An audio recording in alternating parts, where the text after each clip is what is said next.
প্রিয় শিক্ষার্থীবৃন্দ, আজকে দশম শ্রেণীর উচ্চতর গণিত ক্লাসে তোমাদের সবাইকে আমার আন্তরিক শুভেচ্ছা। আশা করি তোমরা সবাই ভালো আছো, আমিও ভালো আছি। যাক, গত ক্লাসে আমি কোঅর্ডিনেট জিওমেট্রির উপরে তোমাদের একটা ক্লাস নিয়েছিলাম। সেখানে তোমাদের কি কি শিখিয়েছিলাম মনে আছে কি? হ্যাঁ, সেখানে আমি শিখিয়েছিলাম যে দুটি বিন্দুর মাঝে দূরত্ব নির্ণয়, একটি সূত্রের সাহায্যে দুইটি বিন্দুর মধ্যে দূরত্ব নির্ণয়। আর কি শিখিয়েছিলাম? আর শিখিয়েছিলাম যে আয়তাকার কার্তেশীয় স্থানাঙ্ক। কি শিখিয়েছিলাম? আয়তাকার কার্তেশীয় স্থানাঙ্ক। কি ঠিক আছে? আচ্ছা, আজকে আমরা যে টপিকসটা আলোচনা করব সেটি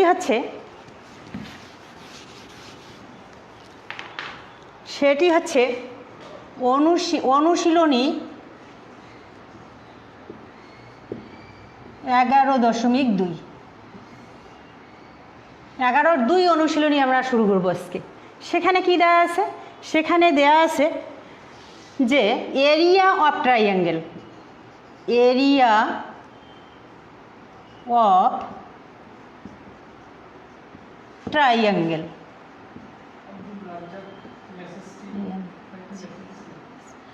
এরিয়া অফ ট্রাইঅ্যাঙ্গেলস। সেখানে দেওয়া আছে এরিয়া অফ ট্রাইঅ্যাঙ্গেলস। ঠিক আছে, তার মানে হচ্ছে যে ত্রিভুজের ক্ষেত্রফল নির্ণয়।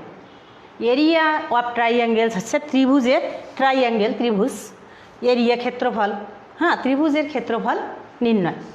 এই ত্রিভুজের ক্ষেত্রফল আমরা কিভাবে নির্ণয় করব?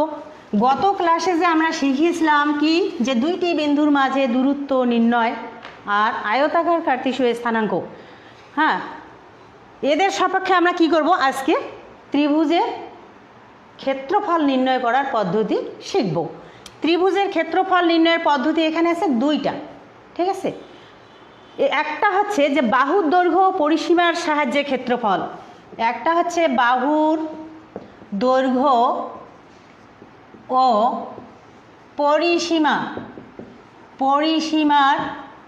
সাহায্যে ক্ষেত্রফল নির্ণয়। পদ্ধতি এক। এখানে দুইটা পদ্ধতিতে আমরা ক্ষেত্রফল নির্ণয় করা শিখব। একটা হচ্ছে কি, যে বাহুর দৈর্ঘ্য ও পরিসীমার সাহায্যে ক্ষেত্রফল নির্ণয়। দুই হচ্ছে কি, যে শীর্ষবিন্দুর স্থানাঙ্কের সাহায্যে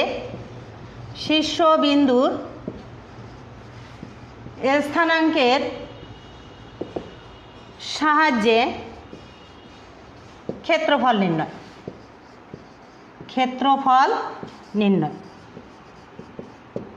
কি বুঝেছ? তাহলে আমি কি বললাম, যে আজকে আমরা দুইটা পদ্ধতিতে ক্ষেত্রফল নির্ণয় করা শিখব। একটা হচ্ছে কি, একটা হচ্ছে দেখো যে বাহুর দৈর্ঘ্য ও পরিসীমার সাহায্যে ক্ষেত্রফল নির্ণয়, আর একটা হচ্ছে শীর্ষবিন্দুর স্থানাঙ্কের সাহায্যে ক্ষেত্রফল নির্ণয়। কি ঠিক আছে? করি এটা। তাহলে আমরা প্রথমে আলোচনা করি পদ্ধতি এক। প্রথমে আমরা আলোচনা করি পদ্ধতি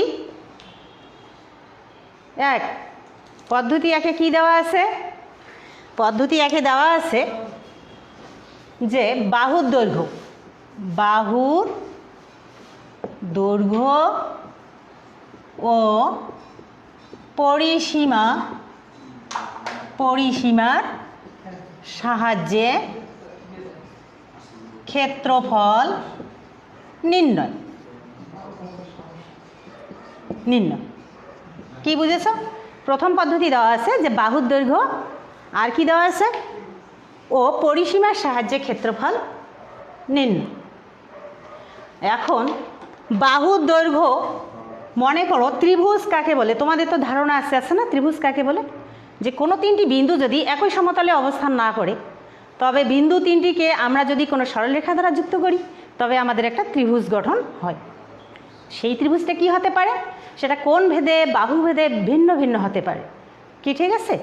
তাহলে বাহুর দৈর্ঘ্য, ত্রিভুজের অবশ্যই কয়টা বাহু থাকে? তাহলে তিনটা বাহু থাকে। তাহলে সেই বাহু তিনটার দৈর্ঘ্য আমাদের নির্ণয় করতে হবে। সেই বাহু তিনটার দৈর্ঘ্য নির্ণয় করে তারপর পরিসীমা বের করতে হবে। পরিসীমা বের করে তারপর অর্ধ পরিসীমা বের করতে হবে। তারপরে একটি সূত্রের সাহায্যে আমরা এর ক্ষেত্রফলটা নির্ণয় করতে পারবো। কি ঠিক আছে? এখন তোমরা লক্ষ্য করো, আমি একটা অঙ্ক ব্ল্যাকবোর্ডে লিখতেছি, যে মনে করো একটা ত্রিভুজের এ একটা শীর্ষবিন্দু, এ বিন্দুর স্থানাঙ্ক মনে করো দেওয়া আছে কি, মনে করো এ বিন্দুর স্থানাঙ্ক দেওয়া আছে 2, 5। কি বুঝেছ? আর একটা ওই ত্রিভুজের আর একটা বিন্দু হচ্ছে মনে করো শীর্ষবিন্দু হচ্ছে বি, বি বিন্দুর স্থানাঙ্ক মনে করো দেওয়া আছে -1, 1। কি ঠিক আছে? আর একটা বিন্দু তো থাকবে সি, আর একটা ত্রিভুজের কয়টি শীর্ষবিন্দু থাকে? 3টি। এ হলো, বি হলো, এখন সিতে মনে করো দেওয়া আছে 2 আর 1।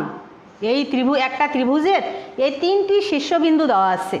এর স্থানাঙ্ক হচ্ছে এটা, বি এর স্থানাঙ্ক হচ্ছে এটা, সি এর স্থানাঙ্ক হচ্ছে এটা। এখন যদি বলে যে একটি ত্রিভুজের 3টি শীর্ষবিন্দু যথাক্রমে এ এটা, বি এটা, সি এটা, যদি বলে যে ত্রিভুজটি আঁকো, ত্রিভুজটি লেখ কাগজে অঙ্কন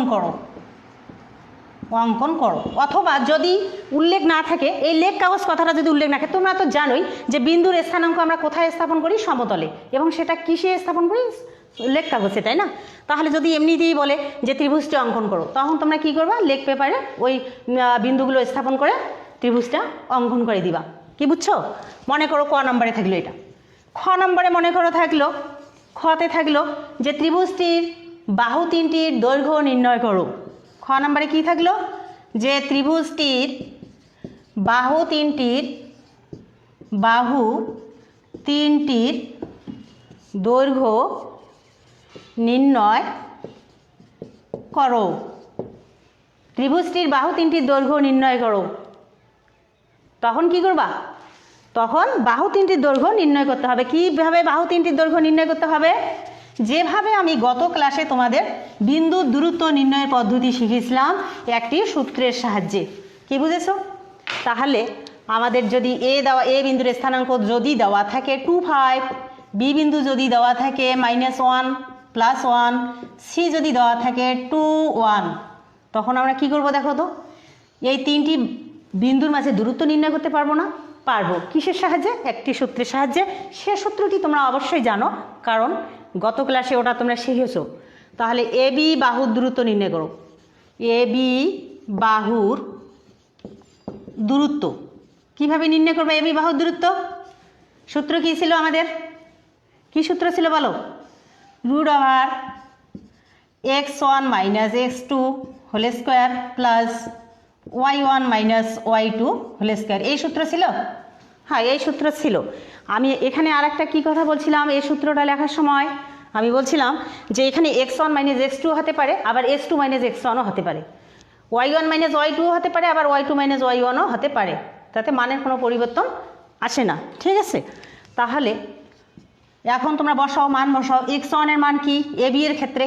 এই যে এ বি এর ক্ষেত্রে x1 এর মান কি? 2। তাহলে 2 - x2 এর মান হচ্ছে -1, ওই মাইনাস আর এ মাইনাস গুণ করলে হচ্ছে প্লাস, তাহলে 1 হোল স্কোয়ার প্লাস y1 কি হচ্ছে? y1 এখানে আছে কত? 5, তাহলে 5 - 1 স্কোয়ার। তখন কি হচ্ছে? 3, এই যে 2 আর 1, 3 উপর স্কোয়ার প্লাস এখানে 5 থেকে -1 গেলে হয় 4, 4 এর উপর স্কোয়ার। তখন কি হচ্ছে? 9 + 16, 9 + 16 যোগ করলে কি হচ্ছে? 25। 25 এর বর্গমূল সংখ্যা কত? 5। কি বুঝেছো? এই 5 একক, 5 একক। এবি বাহুর দৈর্ঘ্যটা আমরা কেমন করে পাইলাম? সূত্রের সাহায্যে নির্ণয় করলাম। এবি বাহুর দৈর্ঘ্য কি পাইলাম? 5 একক। সিমিলারলি তোমরা সূত্রের সাহায্যে নির্ণয় করবা বিসি বাহুর দৈর্ঘ্য। সূত্রের সাহায্যে কি নির্ণয় করবা? বিসি বাহুর দৈর্ঘ্য নির্ণয় করবা। আচ্ছা, বিসি বাহুর দৈর্ঘ্য এখন নির্ণয় করো। লিখবা যে বিসি বাহুর দৈর্ঘ্য ইকুয়াল ওই যে √, এখন বিসি এখানে, তাই না? এখানে x1 বলতে কি? -1 + 2 হোল স্কোয়ার প্লাস এখানে x1 বলতে কি? x1 বলতে হচ্ছে -1, এই যে -1 মাইনাস x2 বলতে হচ্ছে -2 হোল হোল স্কোয়ার প্লাস তারপরে y1 মাইনাস y2, y1 কে 1 মাইনাস y2 কে 1, তাহলে মাইনাস 1 স্কোয়ার। তখন এখানে কি হচ্ছে -1 -2 যোগ করলে হচ্ছে -3, -3-র উপরে স্কোয়ার প্লাস -1 + 1 ক্যান্সেল হয়ে হচ্ছে 0, 0-র উপরে স্কোয়ার দিলে 0ই। আচ্ছা এখানে কি হচ্ছে তাহলে √-3-র উপরে স্কোয়ার দিলে মাইনাস মানে যে প্লাস হচ্ছে, 3-র উপরে স্কোয়ার দিলে হচ্ছে 9, তাহলে 9-এর বর্গমূল সংখ্যাটা আমরা কত পাচ্ছি 3 এখন। কি বুঝেছো? আচ্ছা এভাবেই বের করতে হবে তোমাদের। এবি গেল, বিসি গেল, এখন ছিয়ে বাহুর দৈর্ঘ্য, সিএ বাহুর দৈর্ঘ্য ইকুয়াল, লেখো ওই যে ওই সূত্রই, সিএ বাহুর দৈর্ঘ্য। এখানে যদি সিএ হয় তাহলে S1 কি হচ্ছে 2 2 - 2 স্কোয়ার প্লাস y1 কি হচ্ছে 5, y2 কি হচ্ছে -1 স্কোয়ার, -2 + 2 ক্যান্সেল হচ্ছে 0 প্লাস 5-এর থেকে 1 গেলে হচ্ছে 4, 4-এর উপরে স্কোয়ার কি হচ্ছে 0 প্লাস 16, তাহলে 0 লেখার দরকার নেই, 16-এর বর্গমূল সংখ্যা আসতেছে 4 একক। দেখো তো আমরা 3টি বাহুর দৈর্ঘ্য পেলাম কি? হ্যাঁ 3টি বাহুর দৈর্ঘ্য আমরা পেয়ে গেলাম। আমরা এবি বাহুর দৈর্ঘ্য পেয়েছিলাম 5 একক, বিসি বাহুর দৈর্ঘ্য পেয়েছি 3, আর সিএ বাহুর দৈর্ঘ্য পেয়েছি আমরা কত 4। কি এখন আমাদের খ নম্বর প্রশ্ন যদি এরকম থাকে যে বাহুগুলো দৈর্ঘ্য নির্ণয় করো, তখন তোমরা বাহুগুলো দৈর্ঘ্য এইভাবে নির্ণয় করবা। কি ঠিক আছে? এখন যদি বলে যে ত্রিভুজটির পরিসীমা নির্ণয় করো, তখন তোমরা লিখবা যে তাহলে ত্রিভুজটা আমাদের নাম কি ছিল? ত্রিভুজের নাম ছিল আমাদের, যেহেতু শীর্ষবিন্দুগুলি ABC ছিল, তাহলে ত্রিভুজটার নাম হচ্ছে ABC। তখন তোমরা লিখবা যে ত্রিভুজ ABC এর পরিসীমা, ত্রিভুজ ABC এর পরিসীমা ত্রিভুজের কি হয় তোমরা জানো, কারণ ছোট ক্লাসেই তোমরা অনেক পড়ে আসছো যে ত্রিভুজের পরিসীমা কি? বাহু তিনটির যোগফল। তাহলে ABC ত্রিভুজের পরিসীমা কি হবে? যে AB plus BC plus CA। ঠিক আছে? AB এর মান কত পাইছি 5, প্লাস BC এর মান আমরা কত পাইছি? BC এর মান পাইছিলাম 3, প্লাস C এর মান আমরা পাইছিলাম 4। তাহলে কত হচ্ছে এখানে 8 12 অর্থাৎ 12। ঠিক আছে? এটা আমরা পাইলাম পরিসীমা। আমরা যদি ধরি নেই, এখান থেকে আমাদের বের করতে হবে অর্ধ পরিসীমা। ঠিক আছে? তাহলে আমাদের অবশ্যই ধরতে হবে যে ধরি ত্রিভুজটির পরিসীমা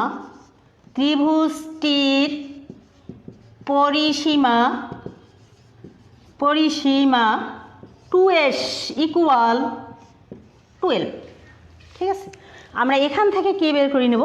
এসের মান আমাদের কত আসতেছে 12 ডিভাইড 2 কত আসতেছে 6 একক। তাহলে এসের মান আমাদের আসতেছে কত 6 একক। তাহলে আমাদের এখান থেকে হয়ে গেল কি, আমরা একটি ত্রিভুজ স্থানাঙ্কের সমতলে স্থানাঙ্ক স্থাপন করে বসাইলাম। দেখো এই যে সমতলে স্থানাঙ্ক বসানো আছে ত্রিভুজটার, এই যে দেখো এই একটা ত্রিভুজ, এখানে এ বিন্দু আছে 2 5, বি বিন্দু আছে -1 1, সি বিন্দু আছে 2 1।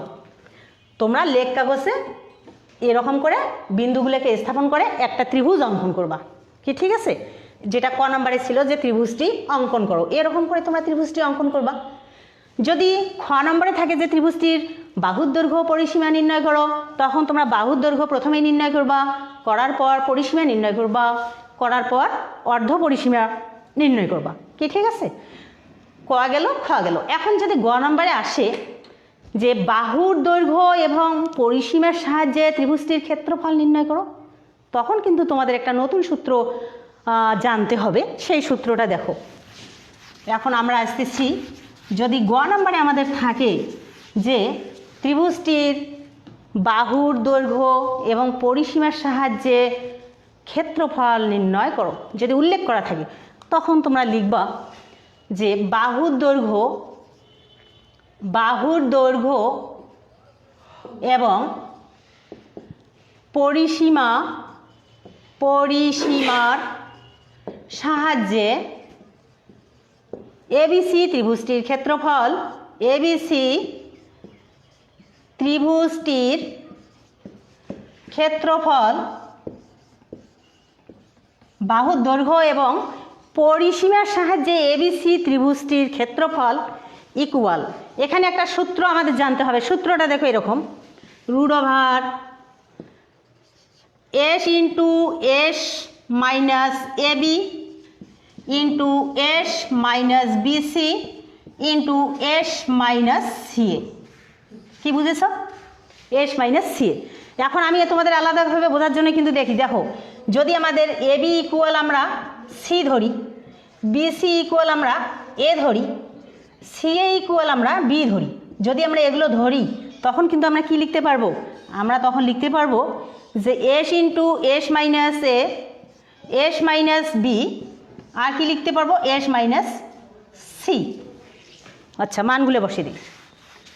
আমরা তখন লিখতে পারবো যে root S into S minus A B এর মান কত ছিল? এই যে এ বি এর মান সি, তাহলে S minus C. S minus BC এর মান কত ছিল? A, S minus A. S minus C, C এর মান কত ছিল? S minus B. ঠিক আছে? তা যেহেতু আমাদের এরকম করে পড়া অভ্যাস নাই যে সি এ বি, পড়া অভ্যাস আছে কি আমাদের পড়া অভ্যাস আছে এ বি সি। তাহলে তোমরা এটাকে সাজিয়ে নিবা যে S into S minus A, S minus B, আর হচ্ছে এস মাইনাস সি, কারণ এটা তো গুণ আকারে আছে, তাই না? অল্টারনেট করে লিখলেও কোনো সমস্যা নেই, বরঞ্চ তোমাদের জন্য সুবিধা হবে যে আমরা প্রথম থেকেই ক্রমান্বয়ে পড়তেছি যে এ বি সি, তখন আমরা সূত্রটা জানতেছি যে S into S minus A into S minus B into S minus C. এই সূত্রটা তোমাদের জানতে হবে, মনে রাখতে হবে, বুঝছো? এখানে এস হচ্ছে তোমাদের অর্ধপরিসীমা, এ হচ্ছে ত্রিভুজের একটা বাহু, বি হচ্ছে ত্রিভুজের একটা বাহু, সি হচ্ছে ত্রিভুজের একটা বাহু। এখন তোমরা মানগুলো বসে দিয়ে এ বি সি ত্রিভুজের ক্ষেত্রফলটা নির্ণয় করবা। দেখো, ক্ষেত্রফলটা নির্ণয় করি ফেলি। তাহলে আমাদের সূত্রটা ছিল এটা যে এ বি সি ত্রিভুজের ক্ষেত্রফল ইকুয়াল, সূত্রটা আমাদের এটা ছিল যে S into S minus A, S minus B, S minus C. মান বসাও। এসের মান তোমরা কত পাইছো? অর্ধপরিসীমা কত পাইছো তোমরা? 6। অর্ধপরিসীমা পাইছো তোমরা 6। তাহলে 6 ইন্টু 6 মাইনাস এর মান কত পাইছো? অর্থাৎ এ বি এর মানটা কত পাইছিলা? এ বি এর মানটা আমাদের ছিল 5। তারপর এস মাইনাস বি, বিসি এর মান কত পাইছিলা? ওখানে 3। তারপর এস মাইনাস সি, সি এর মান কত পাইছিলা? ওখানে ছিল 4। তাহলে আমাদের কি হচ্ছে? 6 গুণন, এখানে থাকতেছে 1, আচ্ছা, এখানে থাকতেছে 3, এই যে 6 থেকে 3 গেলে 3, এখানে থাকতেছে এস তো না, এটা 6, এটাও 6, 6 থেকে 4 গেলে থাকতেছে আমাদের এখানে কি 2। তাহলে কত হচ্ছে? 6, তাহলে 3 দুগুণ 6, 6 6 হচ্ছে 36, 6 6 36। 36-এর বর্গমূল সংখ্যা কত? 36-এর বর্গমূল সংখ্যা হচ্ছে 6, তাহলে 36-এর বর্গমূল সংখ্যা হচ্ছে 6। তাহলে 6 বর্গ একক, কারণ তোমরা জানো যে ক্ষেত্রফলের সময় আমরা বর্গ ব্যবহার করি, ঠিক আছে? ক্ষেত্রফলের সময় আমরা যে কোনো এককের বর্গ লিখব, যেমন বর্গ সেন্টিমিটার, বর্গ মিটার, ঠিক আছে? তাহলে 6 বর্গ একক, এটা হচ্ছে আমাদের এবিসি ত্রিভুজের ক্ষেত্রফল। কি বুঝেছো সবাই? আচ্ছা, এখন বলা আছে, কি বলা আছে যে এই ত্রিভুজটা যে আমরা লেখ কাগজে আঁকবো, এটা কি ধরনের ত্রিভুজ? এটা কি ধরনের ত্রিভুজ তোমরা এখানে দেখতে পারতেছো? দেখো তো, এই ত্রিভুজটা আমরা এখানে এঁকেছি, এই যে লেখ কাগজে এঁকেছি, এটা কি ধরনের ত্রিভুজ পেয়েছি? দেখো, এই ত্রিভুজটা কি ধরনের পাইছি বলতে পারবা কেউ? এটা হচ্ছে সমকোণী ত্রিভুজ, সমকোণী ত্রিভুজ, যার এবি বাহুটা ছিল 5, হ্যাঁ, বিসি বাহুটা ছিল, বিসিটা ছিল যা হোক 4, আর এটা ছিল 4, বিসিটা ছিল 3, ঠিক আছে? এটা একটা হচ্ছে সমকোণী ত্রিভুজ। তখন তোমাদের বলবে যে ত্রিভুজটি এঁকে লেখো, যে ছক কাগজে বিন্দুগুলো স্থাপন করে ত্রিভুজটি আঁকো এবং বলো কিংবা লেখো এটা কি ধরনের ত্রিভুজ। তখন তোমরা লিখবা যে এটা একটা সমকোণী ত্রিভুজ। যদি বলে কিভাবে সমকোণী ত্রিভুজ, এটা সপক্ষে যুক্তি দাও, তখন তোমরা কি করবা? সমকোণী ত্রিভুজের ক্ষেত্রে কিভাবে আমরা প্রমাণ করি যে এটা একটা সমকোণী ত্রিভুজ? কিভাবে প্রমাণ করি? আমরা পিথাগোরাসের উপপাদ্যের সাহায্যে প্রমাণ করি। কিসের সাহায্যে প্রমাণ করি? পিথাগোরাসের, সংক্ষেপে লিখলাম, পিথাগোরাসের সাহায্যে প্রমাণ করি। পিথাগোরাসের উপপাদ্যটি কী ছিল? পিথাগোরাসের উপপাদ্যটা ছিল এই যে কোনো ত্রিভুজের অতিভুজের উপর স্কোয়ার ইকুয়াল অপর দুই বাহুর উপর স্কোয়ারের যোগফল যদি হয় ইকুয়াল, তখন আমরা সেটা বুঝবো এটা একটা সমকোণী ত্রিভুজ। তাহলে লেখো এবিসি ত্রিভুজের অতিভুজটা কী ছিল? অতিভুজটা ছিল আমাদের কী ছিল? এবি, ঠিক আছে। আর লম্বটা কী ছিল? ওই যে লম্ব ছিল এসি। আচ্ছা, আর ভূমিটা কী ছিল? ভূমি ছিল বিসি। তাহলে আমাদের অতিভুজ ছিল এবি, লম্ব ছিল এসি, আর ভূমি ছিল বিসি। তাহলে অতিভুজের মান আমরা কি পাইছিলাম? 5। এসি এর মান আমরা কত পাইছি? এসি এর মান আমরা পাইছি 4। বিসি এর মান আমরা কত পাইছি? 3। কি ঠিক আছে? এখন আমরা প্রমাণ করব যে যদি অতিভুজের উপর স্কোয়ার দিলে যেটা হয়, অপর দুই বাহুর উপর স্কোয়ার দিয়ে যোগ করলে সেটা হয় নাকি। যদি হয় তবে প্রমাণ করব এটা একটা সমকোণী ত্রিভুজ। তাহলে লেখো যে 5 square equal 4 square plus 3 square কত হচ্ছে আমাদের? তাহলে 25 ইকুয়াল 16 প্লাস 9 কি হচ্ছে? 25 ইকুয়াল 16 আর 9 যোগ করলে কত হচ্ছে? 25। দেখো অতিভুজও আমাদের আছে 25, অপর দুই বাহুর উপর স্কোয়ার করিয়া যেটা যোগ করলাম সেটাও আমাদের আছে 25। তখন তোমরা নির্দ্বিধায় বলি দিবা, যেহেতু অতিভুজের উপরে স্কোয়ার দিলে যে মানটা পাচ্ছি, অপর দুই বাহুর উপর স্কোয়ার দিলেও সেই মানটা পাচ্ছি, কাজেই এটা নির্দ্বিধায় বলি দিবা যে অতএব এটা একটা সমকোণী ত্রিভুজ। প্রমাণ করবে এভাবে, ঠিক আছে। এরকম করে যদি সমদ্বিবাহু হয় তখন কি করবা? সমদ্বিবাহু হলে তো অবশ্যই ত্রিভুজের যে কোনো দুইটা বাহুর মান সমান থাকবে। বিষম বাহু হলে কি করবা? কোনো বাহুর মানেই সমান থাকবে না। কি ঠিক আছে? হ্যাঁ, এরকম করে তাহলে তোমরা গণিতের তোমাদের এই চ্যাপ্টারে বাহু নির্ণয় এবং পরিসীমার সাহায্যে যতগুলো তোমাদের সমাধান আছে আর কি এই চ্যাপ্টারে তোমরা করে ফেলবা। তাহলে এটা গেল কি তোমাদের বাহুর দৈর্ঘ্য এবং পরিসীমার সাহায্যে ক্ষেত্রফল নির্ণয়। আচ্ছা, আমরা আরেকটা পদ্ধতি আছে, সেটা একটু সংক্ষেপে আলোচনা করে শেষ করছি ক্লাস। আর একটা পদ্ধতি হচ্ছে তোমাদের দেখো শীর্ষবিন্দুর স্থানাঙ্কের সাহায্যে ক্ষেত্রফল। আর একটা পদ্ধতি কি হচ্ছে? আর একটা পদ্ধতি হচ্ছে যে শীর্ষবিন্দুর স্থানাঙ্কের সাহায্যে ক্ষেত্রফল। যদি তোমাদের ওগুলো কিছু না চায়, যদি মনে করো তোমাদের একটা ত্রিভুজের শীর্ষবিন্দু দেওয়া থাকলো, বললো যে এই ত্রিভুজের শীর্ষবিন্দুগুলো লেখ কাগজে স্থাপন করে এর ক্ষেত্রফল নির্ণয় করো, ঠিক আছে। মনে করো একটা ত্রিভুজের দেওয়া থাকলো, স্থানাঙ্ক দেওয়া থাকলো x1 y1, আর একটা শীর্ষবিন্দু থাকলো b x2 y2, আর একটা শীর্ষবিন্দু থাকলো c, সেখানে থাকলো x3 y3, ঠিক আছে। যদি বলে যে এই এবিসি ত্রিভুজের ক্ষেত্রফল নির্ণয় করো, তখন তোমরা দেখো কিভাবে নির্ণয় করবা। ত্রিভুজ এবিসি এর ক্ষেত্রফল, এটা কিন্তু একটা আলাদা সূত্র। যদি শুধু শীর্ষবিন্দু দিয়ে স্থানাঙ্ক তোমাদের যদি বলে যে শীর্ষবিন্দুগুলো দিয়ে তোমরা ত্রিভুজের ক্ষেত্রফল নির্ণয় করো, সেক্ষেত্রে কিন্তু তোমরা আলাদা একটা সূত্র ব্যবহার করবে। সূত্রটা হলো এটা, যা হাফ, এটা কিন্তু নির্ণায়কের চিহ্ন, ডিটারমিন, ঠিক আছে। এই যে একটা দাঁড়িয়ে এবার সেটা দাঁড়িয়ে তোমরা লিখবা যে x1 x2 x3 x1 y1 y2 y3 y1, এটা লিখতে হবে। হাফ দিবা যে ত্রিভুজ এবিসি এর ক্ষেত্রফল কি হচ্ছে ইকুয়াল হাফ এটা x1 x2, উপরের সারিতে দেখো x1 x2 x3 x1 y1 y2 y3 y1, দুই পাশে দুইটার চিহ্ন দেখা যাচ্ছে, এই চিহ্ন দুইটার নাম হচ্ছে নির্ণায়কের চিহ্ন, ঠিক আছে। কারণ তোমরা এই ক্ষেত্রফলটা নির্ণায়ক পদ্ধতিতে নির্ণয় করবা। গুণটা এরকম করে করবা, দেখো x1 এর সাথে y2, x2 এর সাথে y3, x3 এর সাথে y1, এগুলা সব ধনাত্মক। তারপরে মাইনাস চিহ্ন দিবা, ঋণাত্মক। y1 এর সাথে y2, তারপর y2 এর সাথে y1 এর সাথে x2, y2 এর সাথে x3, আর y3 এর সাথে থাকতেছে x1। কি বুঝেছো? আমি লিখে দিচ্ছি তোমাদের গুণফলটা কিভাবে লিখতে হবে। আমি এখানে চিহ্ন দিয়ে বুঝিয়ে দিলাম।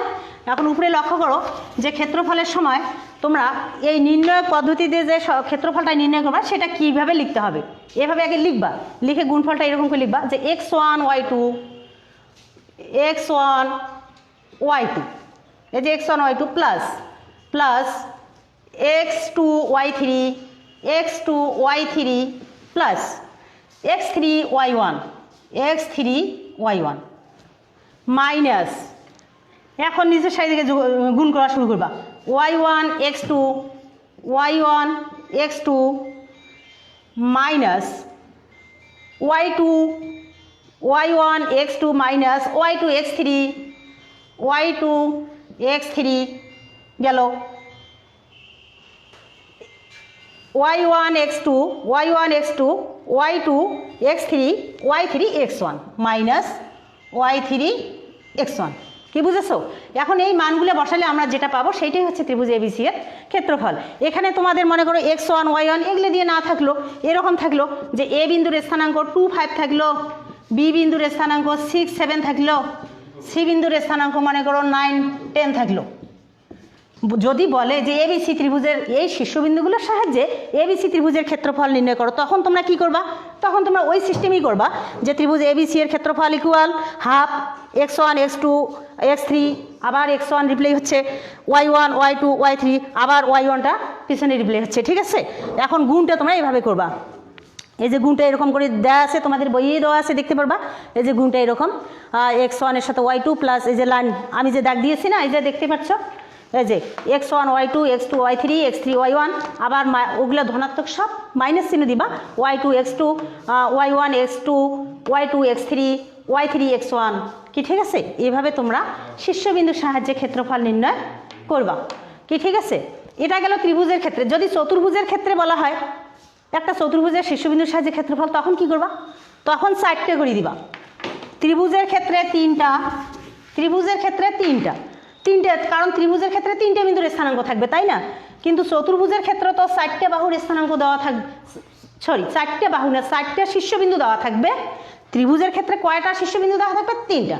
আর চতুর্ভুজের ক্ষেত্রে কয়টা শীর্ষবিন্দু দেওয়া থাকবে? 4টে। তাহলে অবশ্যই তোমাদের লিখতে হবে যে x1 x2 x3 x4 আবার x1 রিপ্লাই হবে। কি ঠিক আছে? চতুর্ভুজের কিন্তু এটা। যদি পঞ্চভুজ হয় তখন কি হবে?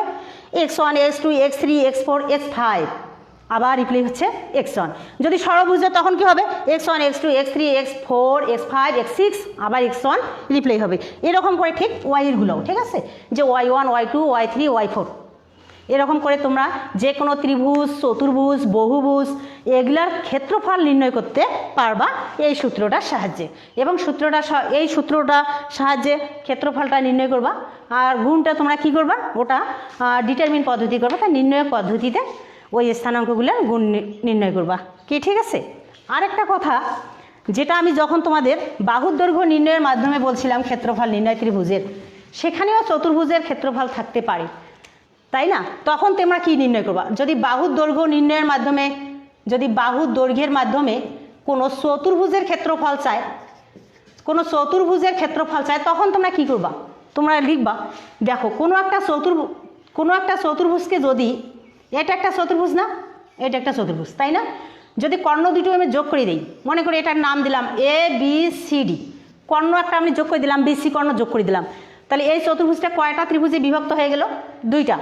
তাহলে যদি আমরা একটা ত্রিভুজের ক্ষেত্রফল বের করি ওই যে বাহুর দৈর্ঘ্য আর পরিসীমার সাহায্যে, তাহলে চতুর্ভুজের ক্ষেত্রফল বের করতে পারবো না?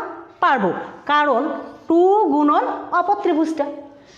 একটা ত্রিভুজের ক্ষেত্রফল তো পাইছি আমরা, 2 গুণন আরেকটা ত্রিভুজ। যেমন এখানে ত্রিভুজ আছে এ বি সি, আরেকটা আছে বি সি ডি। যদি একটার ক্ষেত্রফল পাই, এটা আর এটা তো সমান, কারণ যে কোনো চতুর্ভুজের কর্ণ চতুর্ভুজটিকে সমান 2টি ত্রিভুজে বিভক্ত করে, কাজে এই ত্রিভুজ দুটি কিন্তু সমান। তাহলে 2 গুণন আমরা লিখতে পারবো বিসিডি ত্রিভুজ। কি বুঝেছ? অথবা তোমরা লিখতে পারবা যে ত্রিভুজ এ বি সি এর ক্ষেত্রফল যোগ ত্রিভুজ এ বি সি এর ক্ষেত্রফল, অথবা বিসিডি এর ক্ষেত্রফল লিখতে পারবা। কিন্তু বিসিডি এর ক্ষেত্রফল লিখলে তোমার আলাদা করে বের করা লাগবে, যেখানে অনেক সময় তোমাদের ব্যয় হবে। অত সময় ব্যয় করার প্রয়োজন কি, তাই না? গণিত এমনি একটা হার্ড সাবজেক্ট, হায়ার ম্যাথ, তারপরে অত সময় তোমরা পাবা না। সেই জন্যই বললাম যে যদি বাহুর দৈর্ঘ্য আর পরিসীমার মাধ্যমে কোনো চতুর্ভুজের ক্ষেত্রফল নির্ণয়ের কথা বলে কিংবা চায়, তখন তোমরা কি করবা, যে কোনো একটা ত্রিভুজের ক্ষেত্রফল বের করে ওই ত্রিভুজের ক্ষেত্রফলটাকে 2 দিয়ে গুণ করবা। 2 দিয়ে গুণ করলে তোমাদের ওই ABCD চতুর্ভুজের ক্ষেত্রফলটা বের হয়ে আসবে। কি ঠিক আছে?